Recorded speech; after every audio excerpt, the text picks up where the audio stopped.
You are listening to Beyond the Verse, a Star Citizen podcast. A show dedicated to Cloud Imperium games, Star Citizen, and Squadron 42. Whether you fight, explore, unite, and or trade, we bring you news, updates, interviews, reviews, and analysis. So sit back, relax, grab yourself a pour of Radegast, and join us as we go Beyond the Verse. Launch sequence activated.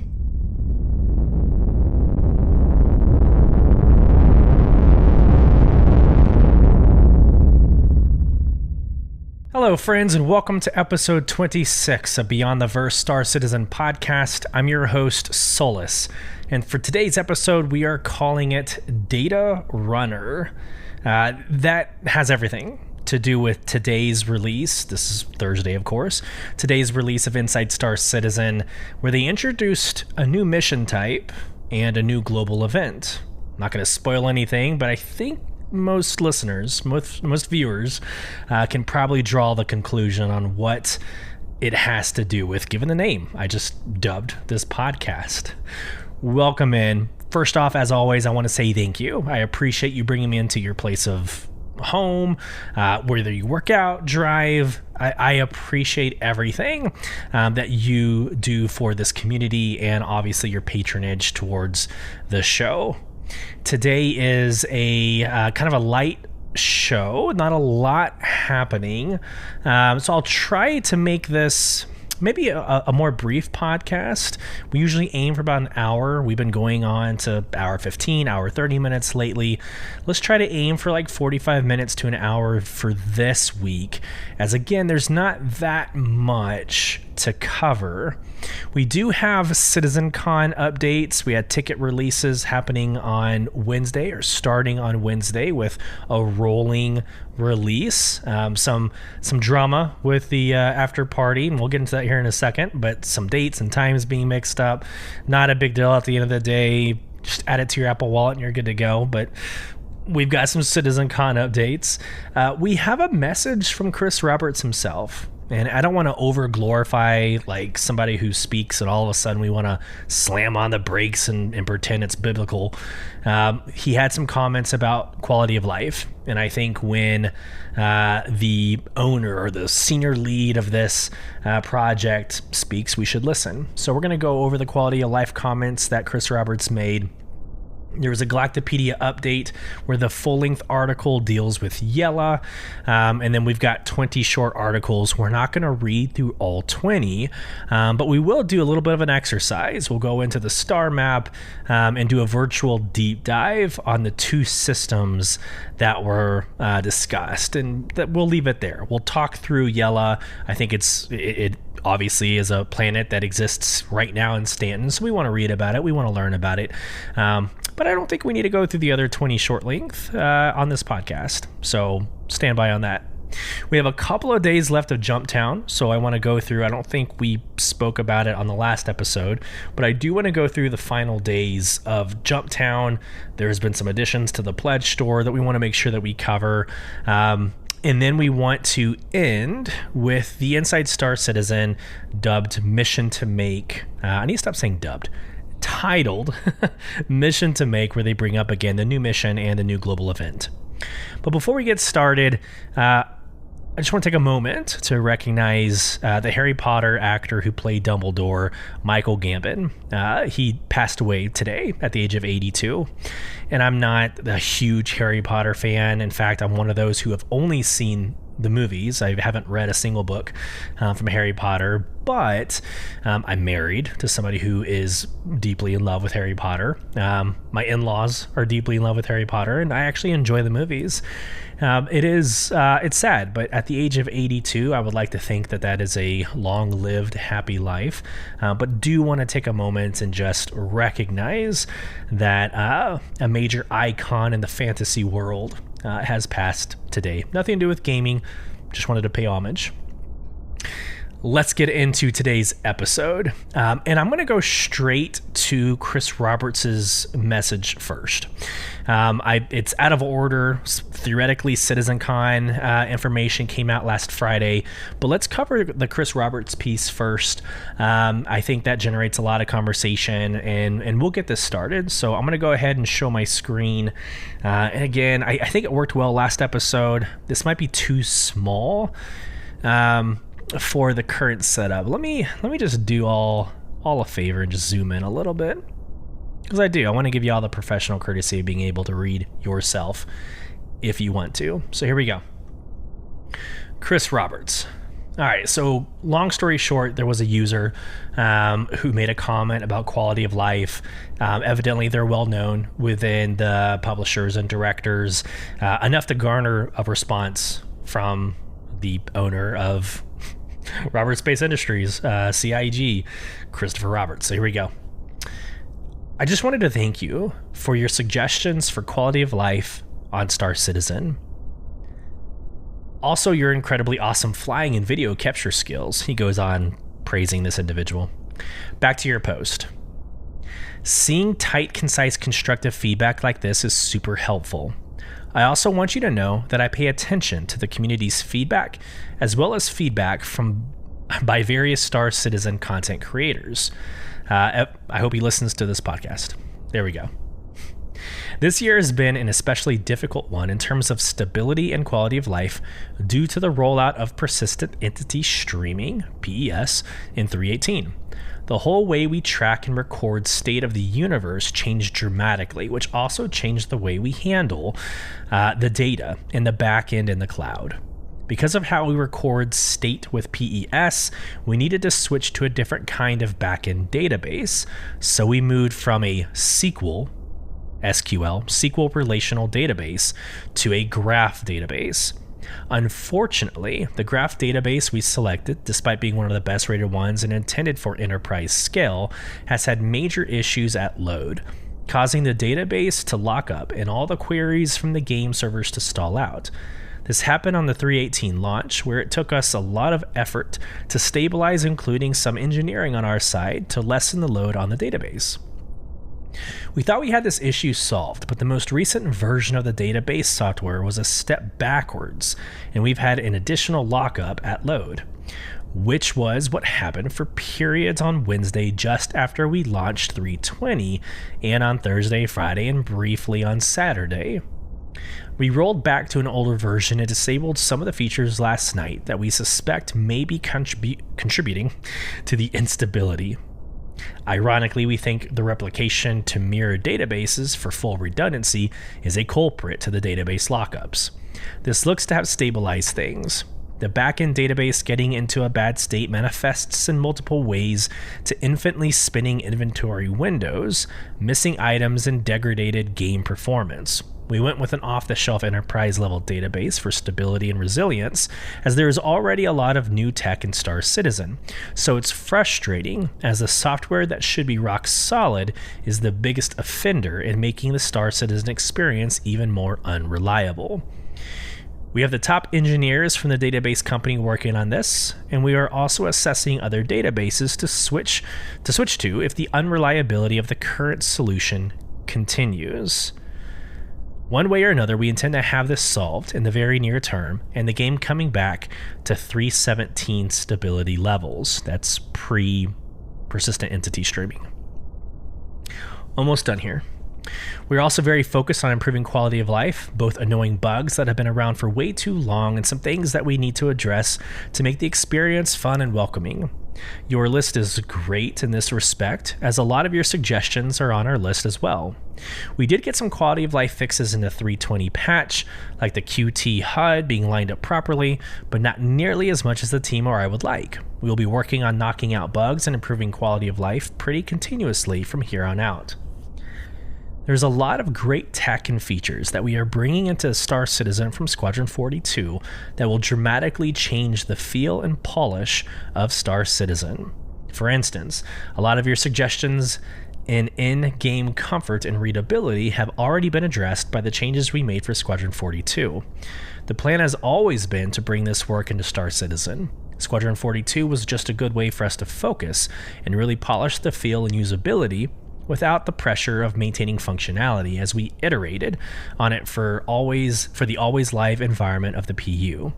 We've now hit an inflection point in Squadron 42's development that allows us to start bringing this work into Star Citizen in the near future. Interesting. I wonder what that inflection point is specifically. Back to the article. I am very excited for CitizenCon as we will be sharing a lot of these features and more. It will be great to be in front of a live crowd and spending time with the community in person. It has been 4 years since the last in-person CitizenCon. So I wanted to read that verbatim. One, again, the owner of this process spoke. We want to listen and give the respect to it. Number two, when I brought up the challenges of 320 on last week's episode, again, I have committed to my listeners and to my viewers to always provide the whole story. If I'm going to come in with a critique, you better believe I'm bringing the solution or whatever CIG has decided to follow up with. This kind of, well, it does. It explains the issues we saw on the initial release of 320. Again, when it launched, I thought it was fine. The servers were fine in my opinion, but that next day through the weekend was rough. That is the why. You now know straight from the horse's mouth exactly what happened. But it also is a beautiful segue into CitizenCon. So, which is our second point of order or agenda item for this podcast.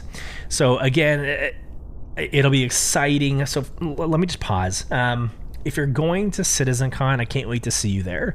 I will be there. My brother will be there. Some other members of the org will be there. I'm really excited about going to LA October 20th, 21st, I don't know, 22nd. At this point, all the dates are kind of screwed up in my head because of yesterday's debacle, which I'll get into. Here we go. Yeah, the 21st and 22nd. So, can't wait to see y'all there. But this does bring up kind of maybe like an emotional response to CitizenCon. But like, what is the agenda? What is the itinerary? It's shocking to me that we're 23 days out. As of the day of recording this, we are 23 days out. That's just over 3 weeks. And we don't have any intel on what is happening for CitizenCon. So again, there you go, a critique, right? But I will follow up with what we did see come out since this past Friday. So I am going to read through the Pocket Guide. I'm going to read through Tyler Wicken's post. Like, I'll do my due diligence as a Star Citizen journalist, if you will, podcaster. But again, the emotional response up front, what are we expecting? What did we spend $300 on? Right? For those of us going on the premium ticket and doing the after party, like, there is zero intel on what's happening. So let's just go straight to Friday's post. This is from Tyler Witkin, lead of the community team.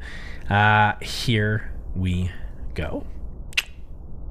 CitizenCon 2953 FAQ. Hi everyone. After 4 long years, it's back. CitizenCon returns live and in person, touching down at the LA Convention Center October 21st and 22nd. This year's show is shaping up to be our biggest yet. Cool, I'd love to see something about it. So we put together a handy pocket guide to help you best prepare for the show. Spoiler alert, there's really no good intel out of the pocket guide. We will go through it quickly. Back to the article. In the weeks ahead, we'll continue to update this page with more details and content, so bookmark the page and keep checking back. This epic 2-day event is more than just a convention. It's a pan-galactic celebration of the vibrant community that breathes life into the Star Citizen universe. A place where we can come together and share the remarkable things we've achieved together, while looking forward to a future brimming with even more amazing adventures. We know you may still have more questions, so we're spinning up this thread to help. Fire away below, and we'll do our best to answer any CitizenCon related questions as they pop up. Quickly, here's the pocket guide. And again, if there's any developers listening, I mean no offense to this, but it's very underwhelming for us to be 3 weeks out. Here we go. Not to repeat, this little blurb that you're seeing on my screen is exactly what Tyler just mentioned on his post. So here we go. Event schedule coming soon. Event map coming soon. The Citizen's Guide to LA. Here's a guide about what to do whenever you're in town. That means nothing if you're not going physically. General FAQ. I don't think anything has changed. Why is the event 2 days this year? Will there be 2 stages similar to previous CitizenCon events? Well, let me just answer the questions as we go. So why is the event 2 days this year? Thanks to community feedback, we've made a number of changes this year. In the past, a one-day show packed with panels prevented many from being able to get up, enjoy the venue, and properly socialize with friends. Break. It's a very good idea to make it 2 days. It's a very good idea. You want to be able to take breaks and walk around the convention center. You want to see all the things, participate in all the things, community booths, participate in cosplay contests. There's going to be a racing event put on by Atmos Sports, esports. It's going to be fun, exciting. You want it to be 2 days. So success story there. Thanks for listening to the feedback. Will there be 2 stages? This year, we'll have only 1 stage, hosting presentations throughout both events. Following the answer above, we want attendees to be able to enjoy all that the show has to offer. We also have a massive second convention hall space where you can expect plenty of activities and social spaces to enjoy, ranging from community booths, a 1-to-1 rideable Drake Dragonfly replica, which you've probably seen on social media. It's pretty awesome, and so much more. Do you have any details about what the content is, what to expect of content at the convention? To be determined. What should I bring? Bring your printed ticket or a digital copy stored on your mobile device and your photo ID. Will there be any new merchandise? Yes. Can I come in cosplay? Yes. Is there an age restriction for attending, 13 and up? Will seating be available? Yes. I don't know why that merited an FAQ, but yes, seating is available. What are the rules concerning in-house photography? Just like any other convention, there are places you can, places you can't. Don't be a jerk. Please don't. Please don't be that person who should be taking pictures and videoing when they're not supposed to be. Just follow instructions. Will we be able to bring things to give away to other conventions? Yes, but what's interesting is they call out, but stickers and selling goods is strictly prohibited. Stickers? I wonder why stickers, of all things. Like, the first part of this answer is we know many orgs and subcommunities like to hand out goodies that represent their group, but not stickers. I wonder what the reason is for that. I can't make it to LA. Will the event be live streamed? Yes, on twitch.tv/Star Citizen. Am I allowed to rebroadcast CitizenCon? Yes. What time will the VIP after park? Okay, all right, this is great. What time will the VIP ticket after party start and end? It's going to be at October 22nd, 7 p.m. local time, and continue through 11 p.m. Now, yesterday when the tickets hit, that's not what was reflected. It confused a lot of people. Again, not like major drama, nothing really to, I don't know. It doesn't really merit a segment on a podcast, but it was a kind of a funny moment. They sent out the tickets, and we'll get into the actual article and response here in a second, but they actually sent out the after party ticket for like October 28th, like a week later. Pretty sure no one's going to show up to that, traveling from, Austin, Texas. So anyways, what transportation options are there to get to the VIP after party? Typical like Lyft, Uber. There's obviously public transportation as well. Nothing real exciting there. Is there a minimum age requirement to attend the VIP after party? 13 and up, but if you're going to drink alcohol, 21 years or older. So that's really it. The rest of this, ticket and registration, if you already have tickets, you're good to go. I will say the goodies, the online goodies for those attending in person are available October 13th. Tyler in the next article releases that date, so that's exciting. Physical swag bags, yes. If you bought a ticket for somebody else, they can still attend. But there's not, just to kind of wrap this one up, there's just not anything about the agenda or itinerary or what to expect. And what's interesting, I don't want to harp on this too long, at the end of the day, it doesn't matter. Like, I've already got my tickets. Some of us listening and viewing already have our tickets. Like, we're going to go. We're going to go regardless of the agenda. But like I was telling my brother earlier today, like, I want to get excited about something. Like, I don't know what I'm excited about. I know I'm going to go. Me and a bunch of nerds are going to be watching, videos and talking about Star Citizen for 2 days. Cool. I'm sincerely excited about that. Hell, I have a podcast over this damn game. So yeah, it's going to be a lot of fun. But I'm yearning for that. Like, man, I can't wait to be a part of a Mark Hamill Q&A session. That would be exciting, right? Or one of the voice actors in Squadron 42. Like, that would be exciting. Or, the release of a brand new ship, and those who are physically in attendance or watching, have access to fly it for free a day. I don't know.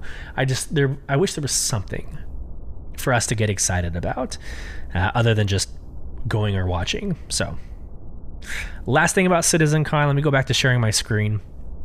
So this was the ticket delivery debacle that happened yesterday. Again, kind of funny, maybe, sort of. Just all the dates were wrong. So you got my brother and I experienced completely different dates and times. So you get your premium ticket and you get your after party ticket. That premium ticket can either say Saturday the 21st, or like my brother's says Sunday the 22nd. Okay, so does that mean, like, should I expect 2 premium tickets and then an after party ticket? So 3 tickets, and I just so happened to got Saturday and he got Sunday? Or is it 1 ticket to rule them all? Like, there's so much confusion. But here's straight from Tyler, his response during the debacle. CitizenCon 2953 ticket delivery. Hey everyone. We've just begun the roll-up process for CitizenCon tickets, which you should find in your registered emails inbox now. If for some reason they haven't arrived yet, fear not, it's a rolling process, and they'll show up soon. VIP ticket holders may have noticed an incorrect date on their initial ticket. Yep. This has been fixed. Simply use the link in the email arriving today to download your ticket, which you'll find displays the correct date. Not really. So when they did the update, I got the after party ticket update, so it reflected the correct weekend, but it was for Saturday, when the after party event is on Sunday the 22nd, not Saturday. Back to the article. Lastly, for those wondering when the digital goodies pack will be delivered to your web hanger, we're currently planning to start that distribution process on October 13th. There you go. Stay tuned for more details. As a reminder, we recently published the Pocket Guide. Save it, reference it as we move forward. So there you go, CitizenCon. Not going to belabor it. I'm excited. I am super excited to go. I've attended some conventions in the past, TwitchCon namely, some Comic Cons, not the main one in San Diego, but I'm super excited to see Star Citizen, the game I create content for, on full display. It's going to be fun. It's going to be fun to see the personalities, hear everybody talk about it. And just like with anything else, it's fun to be around like-minded individuals. Different walks of life, you might not get along with everybody, you might not click with everybody, but it's something special. It's almost like going to like a sporting event, go to a baseball game, fans of the same team. I mean, it's an awesome camaraderie, like bonding experience, regardless of the backgrounds. So I'm excited to go. I'm glad my brother's going, some bonding time from a family personal perspective, but in this kind of world of Star Citizen. Super exciting. Moving on to Jumptown. So again, this has been live for about a week now, ever since 320 dropped, essentially, not exactly, but essentially, and we only have like 3 days left. So just very clearly, because I've wanted to start doing this on the podcast, I don't want to guess anymore. So September 21st was 7 days ago, so for a week. September 21st, and it ends October 1st. And let me go and share my screen. There's nothing new from like a visual perspective or an article. It's the same kind of Jumptown experience. I didn't read about anything being new since basically 3.16, patch 3.16. So it's the same Jumptown experience. The dates, of course, are new. So let's do that. Let's look at the dates, and then we'll get into the next segment. So here you go. The Jumptown schedule for 320, like I said, September 21st down to October 1st, and they change every single day. The location changes every single day at 11 a.m. Central. I'm in Austin, Texas. I translate everything to Central. So 9 a.m. Pacific, 11 a.m. Central. What is that? 4 p.m. UTC. But that the location changes, which is exciting. It allows you an opportunity to see all of Stanton and experience this PvP essential. It's essentially a gun rush event, global event, at different places around Stanton. It's exciting. It's a rush. It's a lot of fun to do with a group. I would highly advise doing it with a group, even if that means going into general chat and saying, "Hey, who wants to fly together on a Redeemer or A2, whatever the ship is?" I would recommend trying to do this with somebody else. Doing it by yourself is 9 times out of 10 suicide. Let's get into the ships that are released on the Pledge Store. So there's 12 vehicles, like I did for Pirate Week. I'm going to go quickly through these. I might stop to give an impression on something, but here we go. If you have $750, go for the A2. So the A2 Hercules, the Arrow, the Ballista, I don't know. Constellation Andromeda, the Cutlass Black, the Freelancer Miss, the Nova, the Prowler, the Redeemer, the Saber, the Ursa, the Valkyrie. I clearly don't know how to say things. And then back to the A2. There you go. So Jumptown for me, just real talk, just me and you, wherever you are right now. I suck at all things FPS. Like from a PvP perspective, I'm horrible. Like I can't dogfight to save my life. And then when I get on ground, there's something about like the desync. I'm gonna blame it on desync. There you go. I'm blaming it on something else than my capability. But man, I cannot get to Jumptown if I'm going by myself. It's crazy. So I enjoy it when I'm with friends. I'll take a Redeemer out, and 5 of us, we'll go and have the time of our lives from the org, and it's a good time. But I will not do this by myself. Even if it's like 2 a.m. in the morning and I don't know, I get up early so I can work out, but sometimes I just can't sleep. So I'll get up 2 o'clock in the morning, and I'll jump on with like nobody else on the servers. I still won't do it because my happy ass will die from, I don't know, a change of wind direction. It's sad, guys. It's sad. So as much as I love Jumptown and the concept of Jumptown, it's for somebody else. It ain't for me. And maybe I'll come around to it, but yeah, I'm a better person when I don't try to do Jumptown. Real talk. Okay. All right, we got 2 more segments left. And like I said, somewhat of a quick podcast, but we are going to go through Galactapedia real quick, and then we're going to get into the Inside Star Citizen. So let's get into Galactapedia. And for the next couple of minutes, I'm going to share my screen. And again, I do want to encourage you, if you're listening on podcast, please feel free to go onto YouTube and watch the video. I do share my screen, and I'll go through the Starmap and show the Galactapedia, which I should have already uploaded that. Let me go ahead and get into the Starmap. It takes a little bit. Whoa! Wow. How do I turn off? That's gonna sound really funny on podcast. There we go. Goodness, I am so sorry. I'm gonna have to go in and edit that out. So that's another reason why I should have done this before. All right, going back to Galactapedia. This is like my first podcast ever. This is horrible. All right, welcome to this month's Galactapedia Update Roundup. This month we visit the,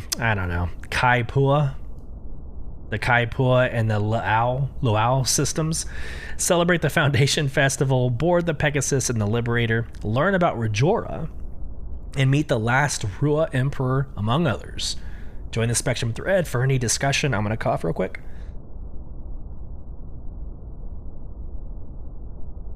I made it through like half the podcast without coughing. So it's all hitting at once. This is great. Okay. So we will get into Yella. So let me go ahead and open up that. And then for the other two systems, we'll go through the star map. So Yella, I think we all know what Yella is. Like, we've all been to Crusader. We've all, I almost guarantee all my listeners have been to Grimhex, which is the station that's floating, or that is inside of an asteroid in the asteroid belt of Yella. So this is probably nothing new to anybody, but the lore might be. So let's get into it.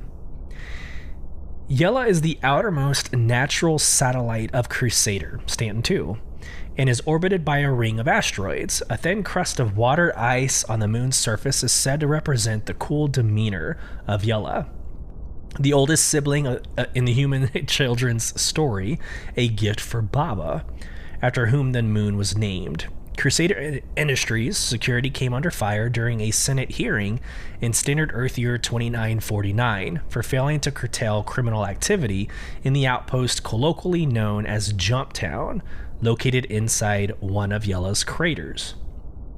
I need a drink because now my throat's bothering me.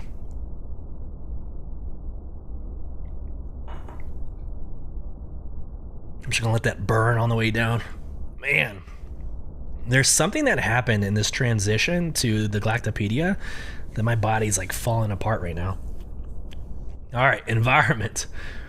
Due to its thin oxygen atmosphere and distance from the system's sun, the surface of Yella is very cold, with average temperatures ranging between negative 55 degrees Celsius and negative 10 degrees Celsius. The large water ice sheets that sprawl across the plains and mountains feed the water cycle via sublimation. There are no bodies of liquid water on Yella's surface, nor is there any rainfall, but snow showers, fog, and windstorms can rise when the weather conditions are correct. History. Discovered by nav jumper Toshi Aaron alongside the rest of the Stanton system in 2851, Yella was briefly the sole property of the UEE. During this time, the UEE Navy began to construct a base in the skies of Stanton 2. It lightly mined the moons for resources, but largely left them alone. In 2865, driven by a financial crisis, the UEE sold all the planets and moons in the system to various corporations, including Crusader Industries, who purchased the parent planet along with Yella and its sister moons. After refitting the Navy's platforms on the newly renamed planet Crusader for its own use, the company established multiple mining facilities and security outposts across Yella, Selen, and Daymar, and offered some of the land for lease. In spite of the inhospitable environment, some humans have made Yella their home. Wilma Ivory built the first permanent homestead in 2907, where she lived until her death in 2935. From natural causes. In 2909, the first human was born on Yella when Albert and Nora Triolo were forced to make an emergency landing to give birth to their daughter Irma Triolo. Goodness. Outlaw Group Nine Tails began using abandoned Navy facilities as bases in 2946, leading to an increase in patrols from Crusader security. Culture. Unregulated ground vehicle racing is okay, first, let me pause. I'm so sorry. This is important. This is why we want to read lore. Earlier today, the Astro Historian, the Astro Pub, Paul Shelley, he was on our podcast several episodes ago, made a very good point. You want to listen to the narrative team. You want to read everything they say. You want to listen to what they say, because the narrative team is brought along the journey. They are brought into conceptual conversations, vision and intent conversations. They're obviously taken throughout the journey so they can participate and understand where it's going and how it's molding. And of course, at the end of the day, they are the ones writing the story of what we're reading and what we're experiencing. So you can kind of pick up on like little hints. You can pick up on maybe some teasers or get an idea of what's coming down the pipeline. I think I agree with Paul when he makes the statement that in this paragraph, it's probably something that the dev team is currently working on. Let's get into it. Culture. Unregulated ground vehicle racing is a popular pastime among residents of and visitors to Yella. Lakadra Walsh organized and won the first recorded ground vehicle race on the moon in 2912. The site of this race was made into a permanent racetrack. A permanent racetrack. Permanent means permanence. A permanent racetrack, and was named Lakadra's Lap in her honor. Many of the racing sites take advantage of Yella's terrain and include large boulders and rocks. In 2917, amateur racer Ethan Hulton died in the Nakamura Valley from injury sustained during a crash while making a tight turn on once such track. So a permanent racetrack called Lakadra's Lap. Pretty sure that's going to be a future racetrack down in the pipeline. So I wanted to read Yella for sure. I want to read the full-length article because that is time and commitment to a story, a narrative, a piece of lore, especially with something that's in existence. The Yella Stanton is in existence. For the next piece, it's going to be important that you do watch this video. I'm going to go ahead and I'm probably going to screw everything up and make this full screen. So I hope this still is a side-by-side in video. I'll edit it if it's not. But here we go. This is the star map. I could spend hours just being in this star map. For those of you who are not familiar, RobertSpatesIndustries.com. That is all things Star Citizen. That is the main website for Star Citizen. They have apps, right? Galactapedia is considered an app. The Starmap is considered an app. And what it is it's a web-based application, but it's an immersive map, an interactable map where you're able to see current and future systems of the game. And so here you go. I'll kind of orient you to what you're looking at, but you're in space right now. It's completely, I'll say 3-dimensional. It's, I don't know. At some point it becomes 4, 5, 6 dimensions. But here you go. It's 3-dimensional. You're seeing all the systems. It's a beautiful, gorgeous depiction of the game and where we're headed. The intent is all of these systems exist. Now, whether or not you can go to them and fly to them, and I think that is yet to be debated, but these games will exist, the systems will exist in the game, whether it's Star Citizen and or Squadron 42. So, orientation.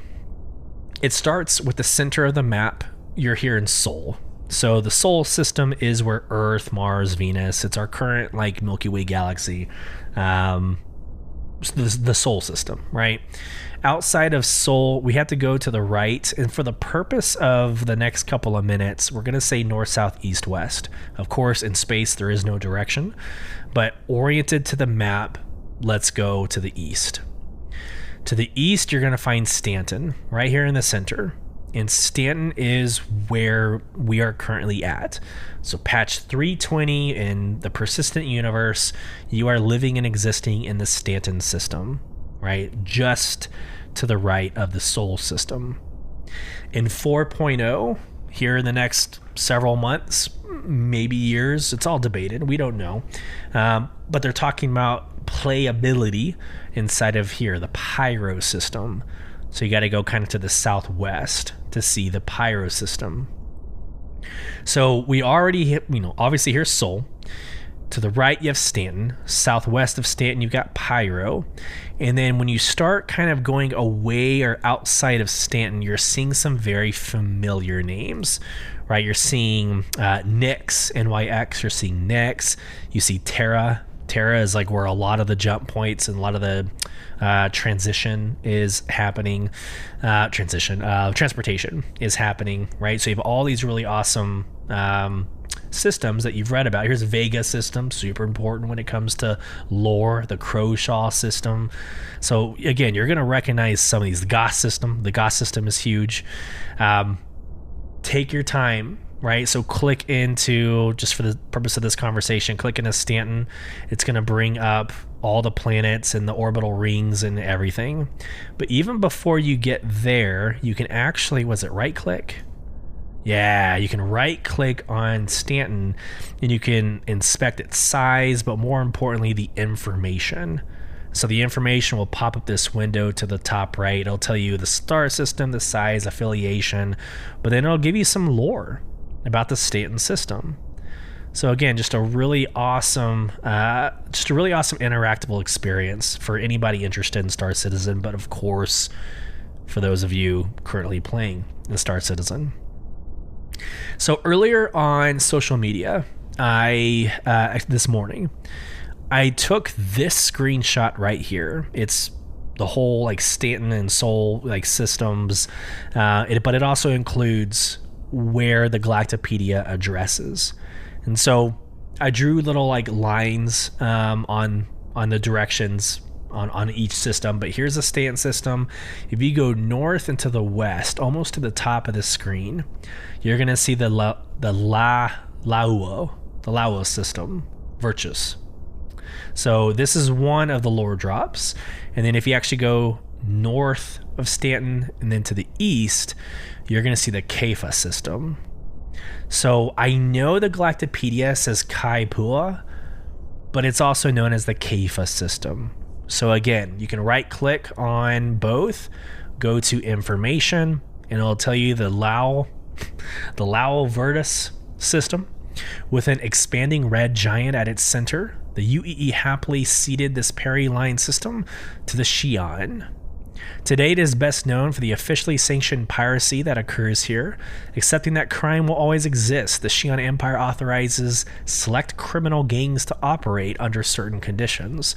That does not mean it is a lawless system. Unauthorized criminals caught operating here will incur the wrath of both the Xi'an government and the system's sanctioned gangs. It's a lot of S's.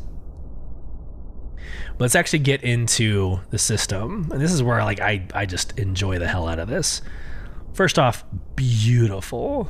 A gorgeous system. You can kind of see kind of the nebula cloud in the background.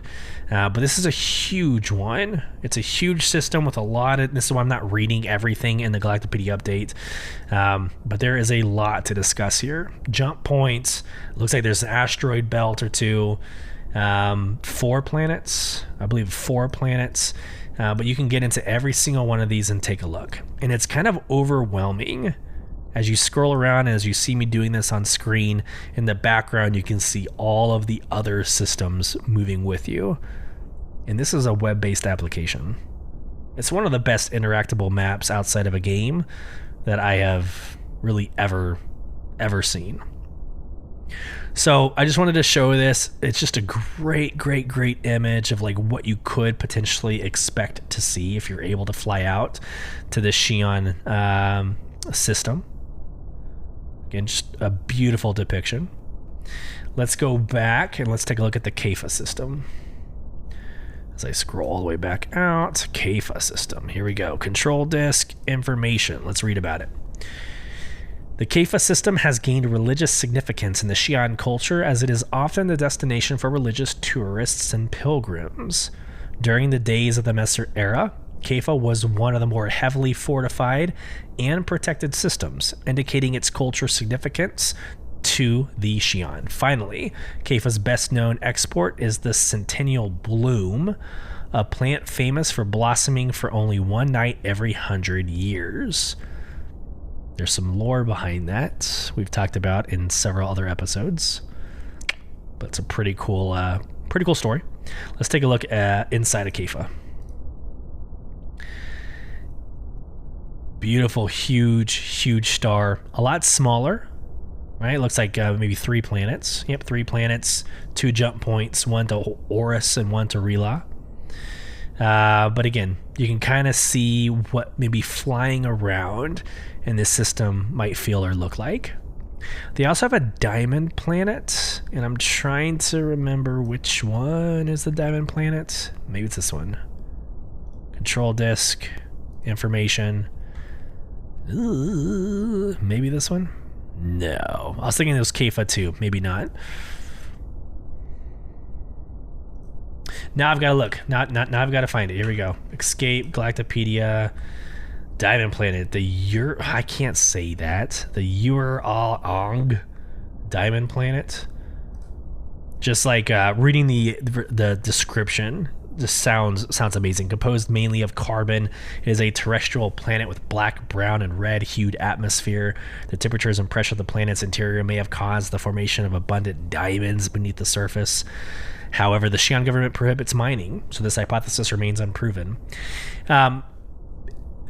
I don't want to go through every single article, but I think when we get into Galactapedia updates on systems, the planets, how each one is made up, whether it's terraformed or not terraformed, but getting into the star map and physically going to those systems and actually looking at and like hovering the camera around is just next level. It's a next level deep dive into the lore and the universe that you are playing, right? In Stan, or if you're holding out to Squadron 42. Could not encourage doing that enough. Let's get into Inside Star Citizen. This one's a good one. And like I said, it's the namesake of today's episode. It is fun to hear about future missions, but it's even better when you know it's happening, like, I don't know, in the next couple of months.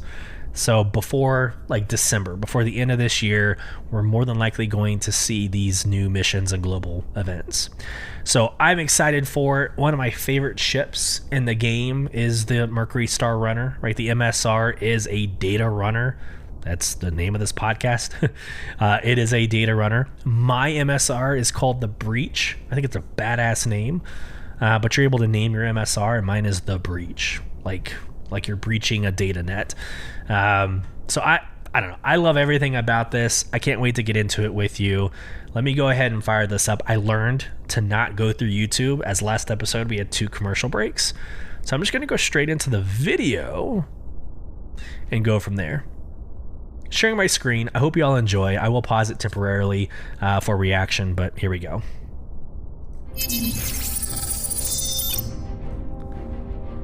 Missions in video games are more than just a way to tell a story or give a player things to do. They're also a way to drive players to explore areas they might otherwise miss, to encounter aspects of gameplay they might otherwise not attempt. And for developers, they're often a way to push the development of new features, or in the parlance of the mission feature team, new verbs for their systemic mission design system. And one new mission or global event from MFT can lead to 10 others being created by designers on sandbox teams around the world.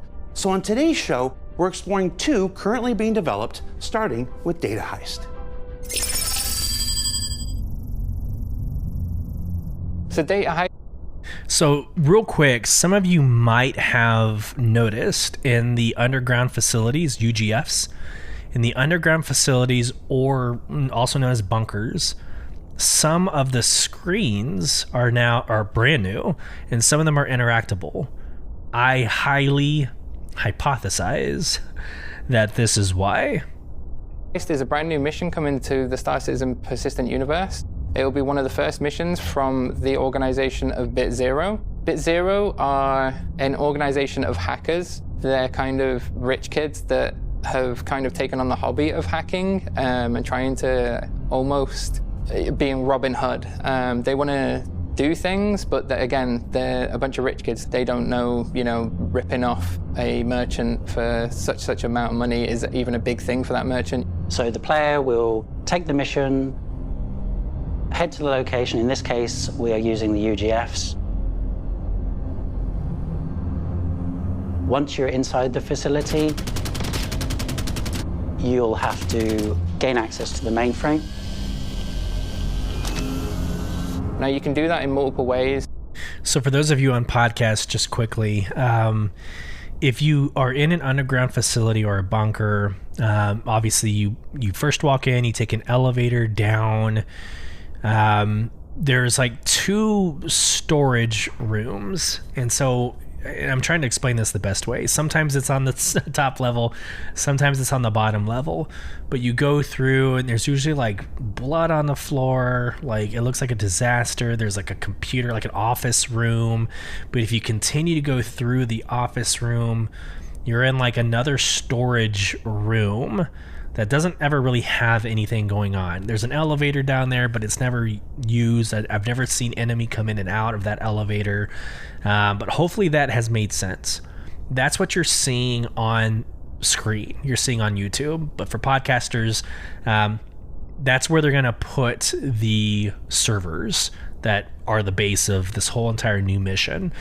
So I hope that helped. I don't know if I can explain it any better, but watching it obviously on YouTube or on my channel is going to be a lot easier. We have hacking still in the PU, where you can use a crypto key. And there's also other methods that might be at the location that will help you access those mainframes, but I'll leave that for you to find. Once you've hacked into there, you then have to allow the hacker into the system. And then from that point on, he will do all of the heavy lifting with the uploading of the data from the servers.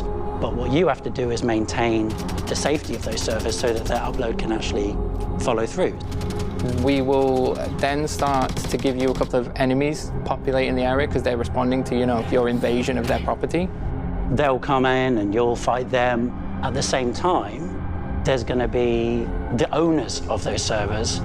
Although they're not on site, they actually have the ability to remote into their systems, and they're probably not very happy with the idea that you're trying to steal their data. During the mission, you will find that some of these servers will start to overheat. Now that's because the people that own the location are deciding, we can't kick out this hacker from the location, but we can try and either halt you or stop you from getting the data. They turn off the cooling on these servers. And so when the cooling's turned off, they're basically trying to melt down their servers, destroy the data. So they'd rather have a scenario where they destroy their data than let you have it. You then have to look around the area, try and solve why they're overheating, and if you can try and stop that. That will be one of the big situations during this mission. It basically just continues like that. You have a certain amount that you're supposed to have uploaded, and you need to defend them, and then you have to turn them back on, and it just continues like this until you either succeed or you fail. There is a lot going on in like the video that you just saw, and honestly what they're saying, if you're listening, there's a lot going on. You're not only having to defend the area while the timer is going, right, where you're downloading the server information, but you're also having to make sure that the servers are staying cool. So you're defending, you're maintaining, you're allowing the hacker inside of the server, and I think that's what the timer is, like how long they need in order to access the data. It's kind of chaotic, and I love it. It's like all the things about FPS I think I actually would enjoy, but there's also a flying aspect that they're about to get into. So for me, Data Heist seems like an all-encompassing mission I'm going to completely fall in love with. Data Heist is a mission for morally grey people. I wouldn't ever say that it was for the good or the bad. In its first implementation, you will be infiltrating security locations, security UGFs. So at this point in time, it is unlawful. It's a defend a thing mission, but we're adding some more interesting lore and complexity to this mission, where it's not just defending something from taking damage. We're adding this extra layer of gameplay for a player. It's how they can be destroyed. It's adding extra layers. So it's not just a physical destruction.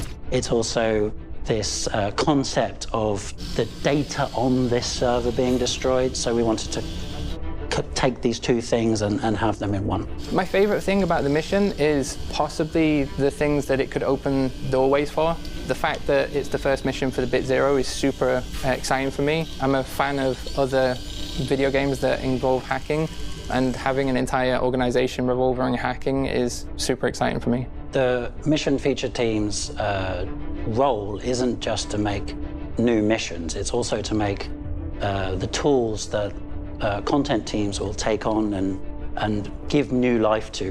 One such way in Data Heist, for example, is a module that's focusing on randomization. they will target a random server in the room just to get you moving around the UGF so that it keeps you on your toes during the mission. But this... I love that. I love that because originally, and this is actually kind of a light bulb moment for me.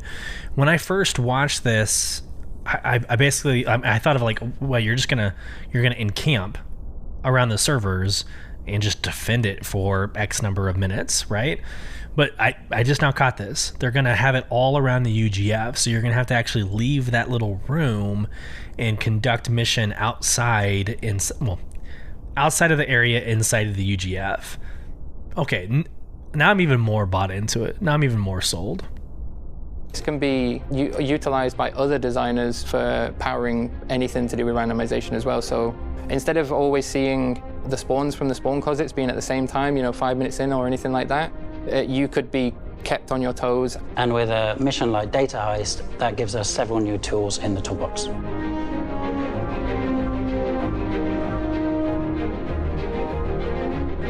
And in addition to the standard missions that populate the verse, the mission feature team is always examining and reevaluating the global events that run throughout the year. Do they perform the way we intend they should? Not just in frame rate, but also in engagement, enjoyment, enchantment, entertainment. And if they're not, perhaps they need enhancement or extinguishment. And the new global event Blockade Runner hopes to be just a little bit of both. The Blockade Runner actually replaces Ninetales Lockdown. We analyzed Ninetales Lockdown, and we looked at participation in that global event, and we also looked at what players did in it. So participation in Ninetales Lockdown wasn't actually that high. I'm going to ask this in the polls. So a quick little PSA. In Spotify, at the end of every single podcast, I ask a poll. This is going to be today's episode's poll. Did you play Ninetales Lockdown? Are you going to miss it when it's gone? And I'll ask the same on Twitter as well. But participate. I would love to hear what all of you think about Ninetales Lockdown. I don't think I ever did. I know I did Xenothreat. I did Xenothreat for sure. I don't think I ever have done Ninetales Lockdown. Let me think about it while the show gets going. We realized there's no point maintaining this global event if no one plays it, We looked back at the other ones that we had made, like Xenothreat, and looked at the gameplay in those that players do engage with and they enjoy. And that was the aspect of going on those wrecks in Xenothreat, picking up the crates and delivering them. They enjoy this experience. They enjoy working together as a team to do it. So we thought, what can we do with that and make a new event? Something that players will instantly understand what the event's about. We came up with this idea of Blockade Runner. Blockade Runner is a new global event that we've been working on. In this event, there's a criminal faction that sets a blockade around some of the space stations in the universe. This makes trade and travel between these stations problematic, and their goal in doing this is to prevent the trade of one specific material that is important for the refinement of spaceship fuel. The idea is that a player will be called to help deliver a new commodity that is involved in the production of quantum fuel and deliver it from our LEO stations, like Everest Harbor, to its refinery sister stations. And we have to deliver a certain amount of this within a certain narrow amount of time. This material has a short half-life, so if it's not stored properly at a specific facility, then it will expire and become worthless, and you'll have to try again. When you arrive at the LEO... I'm sorry, but that inbound missile sequence, that gives me so much anxiety. And 12 years military, in real life, it shouldn't. But hearing that escalation of an inbound missile, every time I hear that, it bothers me. There'll be a blockade from criminals, and you'll have to get through that blockade, land, buy this commodity as much as you can fit on your ship, Then you'll have to take off, and then you'll have to brave the blockade again, and then QT to one of the refineries. On the way, you may be interdicted by more of these criminals who don't want you to get away. Target destroyed. And then on the other side, a blockade, but you'll have to get through that. Then you will land, and then you will sell. So there's this delivery loop for players. Not every ship will be best suited for dealing with these guys without, some escorts. So the idea is that players will also take this mission and support those other players in combat ships. Maybe you delegate one person with the big tanker ship and others to fend off any enemies along the way. At its core, Blockade Runner is a combination of the cargo transport and selling and space combat. One of the things I like most about Star Citizen is the space combat. I've never really been much of an FPS player, but I do like space combat, and one of the big elements of Blockade Runner is space combat. The stakes are higher, so if you screw up, you don't just simply regenerate. You regenerate and have to buy all your cargo again, so watch out for that. As the dev, I've been playing this entirely by myself up till now. We're going to be going through some playtests soon, so we'll be able to experience the mission properly, but thus far I've been playing it solo with a ship that can both fight and transport. What ship are you? The Cutlass Black. It's the best ship for everything.